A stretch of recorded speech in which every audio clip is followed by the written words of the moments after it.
Eh bien, salut à toutes et à tous, c'est YouMotion de la chaîne YouMotion. C'est logique en fait. En fait, dans les semaines à venir, je vais changer le nom de ma chaîne YouTube. Je vais en parler en fin de vidéo, du coup je t'invite à rester jusqu'à la fin de celle-ci, si tu veux savoir, eh bien tout simplement, pourquoi je vais changer le nom de ma chaîne YouTube. Bref, dans cette vidéo, je vais vous présenter le tout nouveau clavier de chez Drevo.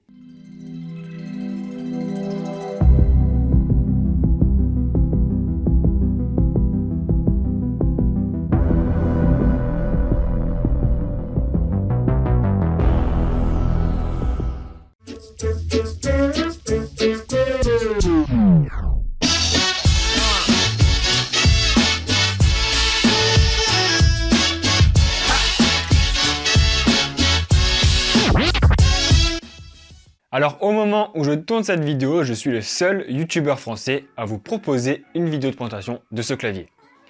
Si aujourd'hui j'ai la chance de vous présenter ce clavier, c'est grâce à mon partenaire, le Café du Geek.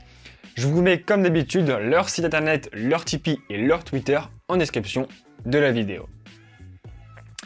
Alors ce clavier, c'est quoi? C'est le Drevo Blademaster.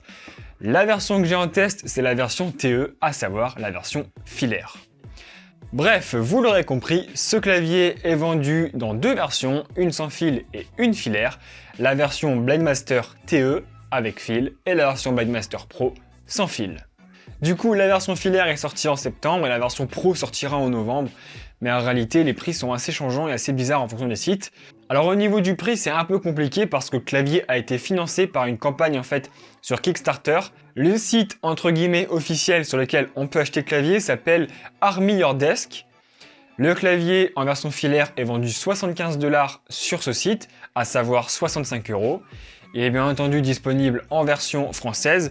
Alors même si sur la boîte du clavier c'est une version QWERTY, en réalité le clavier est bien en version française et il est disponible du coup en 4 versions de Switch. Le problème c'est qu'au moment où je tourne la vidéo, eh bien, le clavier est en rupture de stock.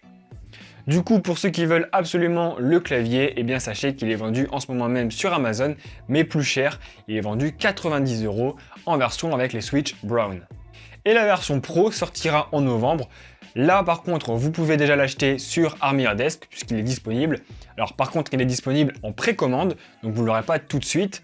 Il faudra attendre du coup novembre quand il sortira officiellement. Et le clavier Pro est du coup vendu 150 $, soit l'équivalent de 130 €. Donc 65 € sur le site Army Your Desk pour la version filaire et 130 € pour la version sans fil. Du coup, les différences entre la version Pro et la version TE, eh bien la version TE est filaire et la version Pro est sans fil, donc en Bluetooth 4.0, mais peut également être filaire. Et la deuxième différence, c'est que les deux claviers sont mécaniques, mais sur la version filaire, on a des switches Getron, alors que sur la version sans fil, on a des switches Cherry MX.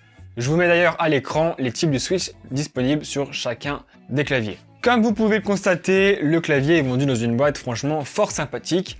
On va pas trop s'y attarder, nous ce qui nous intéresse, c'est vraiment le clavier. Au niveau du contenu de la boîte, on retrouve bien entendu un petit manuel d'utilisation. On retrouve également un petit sticker Drevo. Et le plus important, je pense que c'est ce qu'il y a dans ce sachet, à savoir un petit système pour enlever les touches plus facilement et une petite brosse pour enlever la poussière entre les touches. Ça franchement, c'est plutôt cool. Le clavier est juste ici, entre mes mains.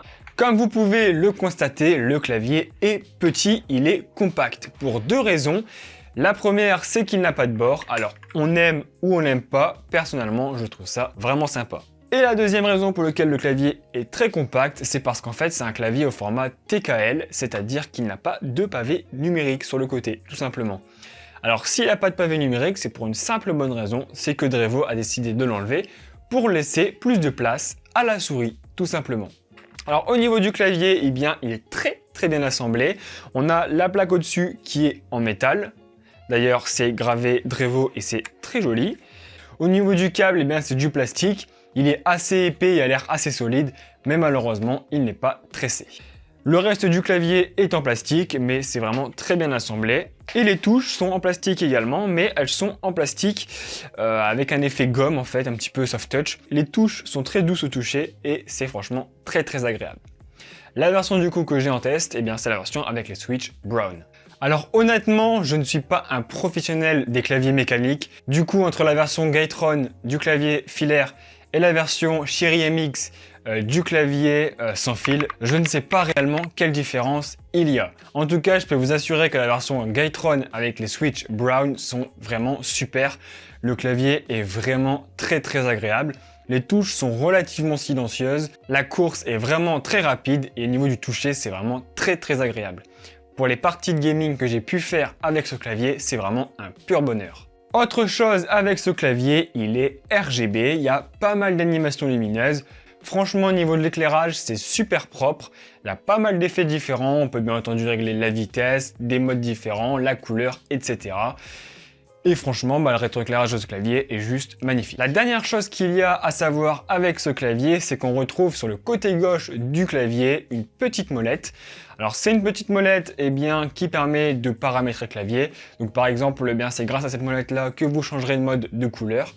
Mais c'est une molette que vous pouvez paramétrer en jeu pour mettre tout simplement des macros, des raccourcis directement sur cette molette. Voilà, du coup c'est vraiment un clavier que j'ai trouvé vraiment très bien, que ce soit au niveau du design, de la qualité de finition, du toucher et même du paramétrage au niveau de l'éclairage et de la touche sur le côté. C'est vraiment un clavier qui est top. Le seul défaut du clavier, c'est qu'on galère un peu en fait pour le trouver à l'achat. Du coup, je vous ai dit que j'allais changer le nom de ma chaîne YouTube. En fait, ma chaîne YouTube actuellement s'appelle hightech&co/umotion, mais d'ici quelques semaines, elle s'appellera juste umotion. Alors pour l'instant, je peux pas le faire parce que vous savez, avec Google, on ne peut changer que 3 fois de nom tous les 90 jours. Bref, dès que je pourrai, je changerai le nom de ma chaîne YouTube en umotion tout court. Le nom hightech&co va totalement disparaître pour 3 raisons.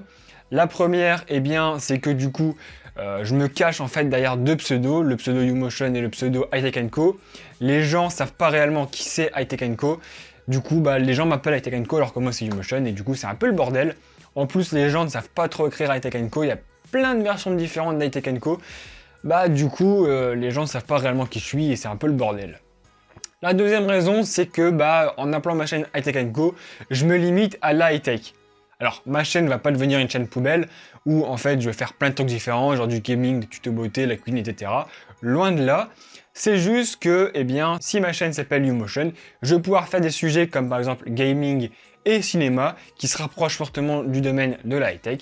Mais du coup, vu que là ma chaîne actuellement s'appelle hightech&co, ça me bloque un peu et j'ose pas faire autre chose que de la high-tech, tout simplement. Et la troisième chose qui me pousse à changer, c'est que le mot tech en fait est utilisé dans pas mal de noms de youtubeurs et du coup j'avais envie d'être un peu plus original. Alors bien entendu, je critique absolument pas les youtubeurs qui mettent le mot tech dans leur nom, mais personnellement, moi c'est un choix, j'ai plus envie d'avoir ce mot tech dans mon nom et j'ai envie d'être un peu plus original. Voilà, du coup, j'espère vraiment que cette vidéo vous aura plu. On se retrouve très prochainement du coup pour une nouvelle vidéo. N'hésitez pas à vous abonner si ce n'est pas déjà fait pour m'aider à atteindre les 5000 abonnés avant Noël. Je vous invite à lâcher un gros pouce bleu si cette vidéo vous a plu et à commenter, me dire ce qui vous a plu et ce qui ne vous a pas plu dans cette vidéo. On se retrouve très vite pour une nouvelle vidéo. C'était umotion. Salut à tous.